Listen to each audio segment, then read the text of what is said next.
Hello everyone, welcome to the commerce IQ। और आज हमने 4 पार्ट प्रिंसिपल ऑफ मैनेजमेंट के पढ़ लिए थे। ये फिफ्थ पार्ट है और आज से हम सिक्स्थ पॉइंट से स्टार्ट करने वाले हैं। तो आई होप कि आपने वो चारों वीडियो देख लिया होगा, और अगर आपको अच्छा लगे तो लाइक करिएगा, सब्सक्राइब करिएगा और शेयर करिएगा चैनल को। तो चलिए स्टार्ट करते हैं। सिक्स्थ जो है वो है subordination of individual interest to general interest. मतलब देखिए गाइस, जब कोई किसी ऑर्गेनाइजेशन में काम करता है ना, तो उसका अपना ये होता है कि मेरी सैलरी बहुत ज़्यादा हो जाए, मैं ऊंचे पोस्ट पे चला जाऊं, या बहुत सारा अपने अपने के लिए लोग सोचते हैं। ऐसा सबके साथ होता है। तो इसमें ये बोल रहा है कि हम इस तरह से उन लोगों के साथ कोऑर्डिनेट करेंगे, इस तरह से ये करेंगे कि उनके लिए भी, मतलब इस तरह से इतने अच्छे से उनके साथ उनको खुश रखेंगे, ताकि उनको क्या लगे कि अरे मैं अगर ऑर्गेनाइजेशन जो अगर ऊपर जाएगा तो ही मैं ऊपर जा सकता हूँ। और इसीलिए सबसे पहले मुझे ऑर्गेनाइजेशन को ऊपर रखना होगा।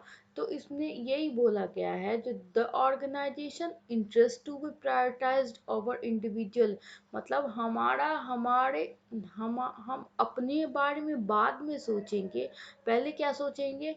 ऑर्गेनाइजेशन के बारे में। क्योंकि इस तरह से सब कुछ होता रहेगा।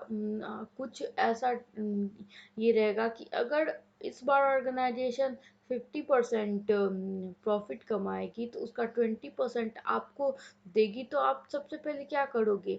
आपका इंडिविजुअली, बट उसे आप बाद में रखोगे। आपका पहले एम क्या हो जाएगा कि 50% जो है वो मैं ऑर्गेनाइजेशन को प्रॉफिट हो, इसके लिए आप काम करोगे। तो 6 पॉइंट आई होप आपको समझ में आया होगा कि हमें अपना जो इंडिविजुअल इंटरेस्ट है, हम जो चाहते हैं, उसे बाद में रखना होगा, और ऑर्गेनाइजेशन का ग्रोथ और उसका सर्वाइवल हमारे लिए सबसे पहले आएगा। अब है सेवन्थ है remuneration. Pay should be fair and satisfying to both employ and organisation. देखिए, जब हम कोई भी एम्प्लॉय गाइस काम करता है किसी भी ऑर्गेनाइजेशन में, तो वो क्या चाहता है? वो जितना काम करता है तो कम से कम उसे उतना तो मिलना ही चाहिए, ताकि वो अच्छे से, मतलब अपना जो उसकी बेसिक ज़रूरतें हैं वो अच्छे से पूरी हो सके। तो इसमें यही बोला गया है कि हमें हमेशा फेयर, मतलब सही से, और वो सेटिस्फाइड हों, इतना उनको क्या कर रिम्यूनरेशन देना चाहिए, इतना उन्हें अगर लेबर है तो उनको वेजेस मिलेगा, आप एम्प्लॉय हैं तो सैलरी मिलेगा। तो इसमें यही बोला गया है कि रिम्यूनरेशन में जो जितना के लायक है, मतलब जो जिस हिसाब के लायक है, उसे आप उतना ही दोगे। आई होप आपको ये भी समझ में आया होगा।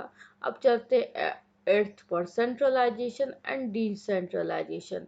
आपको वर्ड पढ़ के भी थोड़ा सा पता चल रहा होगा, बट हम चलते हैं इसके अंदर, देखते हैं कि इसके अंदर क्या क्या है।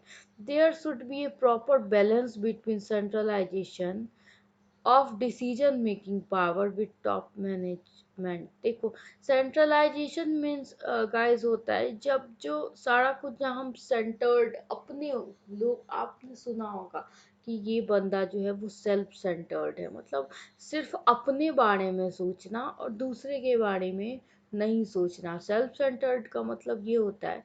लेकिन बिजनेस ऑर्गेनाइजेशन में सेंट्रलाइजेशन का मीन होता है गाइस कि जो भी, मतलब जो भी लेना है ना डिसीजन, जो भी स्ट्रैटेजी बनानी है, जो भी प्लानिंग बनानी है, उन वो क्या करेगा? टॉप मैनेजमेंट करेगा।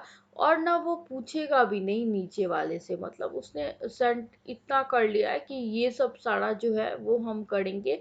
बस जो प्लान बन जाएगा या जो डिसीजन मेकिंग है, उसको बता दिया जाएगा एम्प्लॉय को, और एम्प्लॉय काम करेगा। तो इसमें ये बोला गया है कि सेंट्रलाइजेशन और डिसेंट्रलाइजेशन होता है गाइस। डिसेंट्रलाइजेशन मतलब आप सबसे पूछोगे। अगर आप कोई ऑर्गेनाइजेशन के लिए कोई डिसीजन ले रहे हो तो आप लोअर लेवल से भी पूछोगे, मिडिल लेवल से भी बात करोगे और सब कुछ का देख के आप एक डिसीजन लोगे। तो इसमें गाइस क्या होता है कि सेंट्रलाइजेशन और डिसेंट्रलाइजेशन दोनों में बैलेंस होना चाहिए। देखिए गाइस, अगर आप सब कुछ खुद से ही करोगे या सब कुछ सेंटर, तो मतलब जो हमारे नीचे वाले लोग होंगे उन्हें लगेगा कि उनका कोई भी इम्पोर्टेंस नहीं है। और अगर पूरा डिसेंट्रलाइजेशन कर दोगे, पूरा सब कुछ उन्हीं पे छोड़ दोगे, तो वो अपनी मनमानी भी कर सकते हैं। तो गाइस, सेंट्रलाइजेशन और डिसेंट्रलाइजेशन दोनों होना चाहिए हमारी ऑर्गेनाइजेशन में, बट इन दोनों में क्या होना चाहिए, बैलेंस होना चाहिए। आई होप आपको ये समझ में आए। गाइस, जो भी पॉइंट नहीं समझ में आए वो आप कमेंट करके मुझसे पूछ सकते हो, मैं जरूर उसका आंसर करूंगी। अब गाइस है नाइन्थ, स्केलर चेन।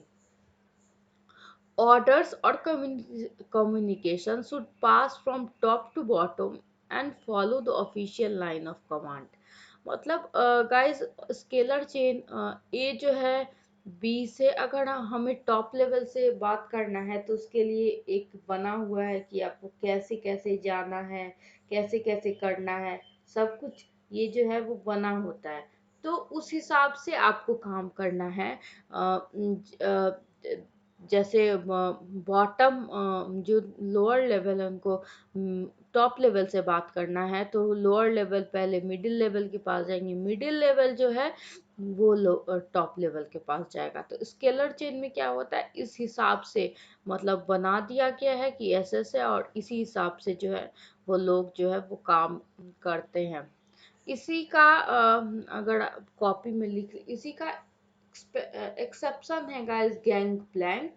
हो सकता है शायद हम आगे पढ़ें, लेकिन स्केलर चेन का एक एक्सेप्शन है गैंग प्लैंक। गाइस, कभी कभी ना बहुत ज़्यादा ऑर्गेनाइजेशन में क्रिटिकल सिचुएशन आ जाता है, तो उतना टाइम नहीं होता कि लोअर लेवल को अगर कुछ टॉप लेवल तक पहुंचाना है तो वो पहले मिडिल लेवल के पास जाए, फिर मिडिल लेवल टॉप लेवल के पास।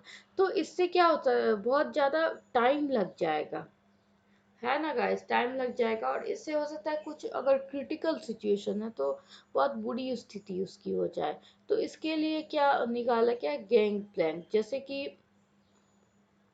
उसमें क्या किया जाता है।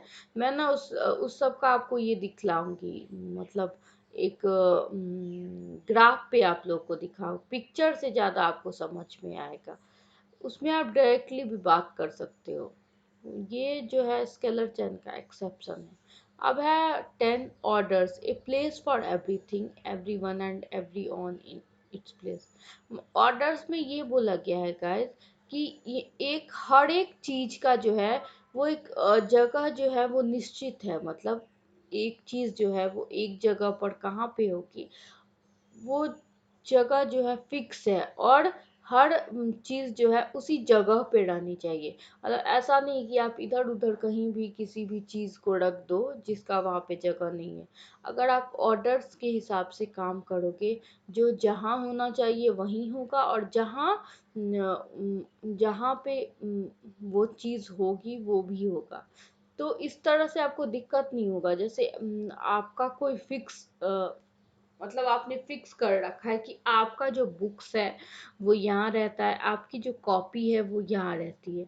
तो आपको अगर आप बहुत ही ज़्यादा ऑर्डर्स के साथ उनको लगाए रखा है तो कभी भी जो आप ढूंढने जाओगे तो आपका कभी भी गुम नहीं होगा। लेकिन वही आप अगर बुक्स कहीं से आप आए और आप थक गए हो और आपने सही जगह पे अपनी बुक्स नहीं रखी, तो अगले दिन जो आप ढूंढने जाओगे बुक्स, जहाँ पे एक्चुअली आप बुक्स रखते थे, तो आपको नहीं मिलेगा। नहीं मिलेगा तो आपको प्रॉब्लम होगा।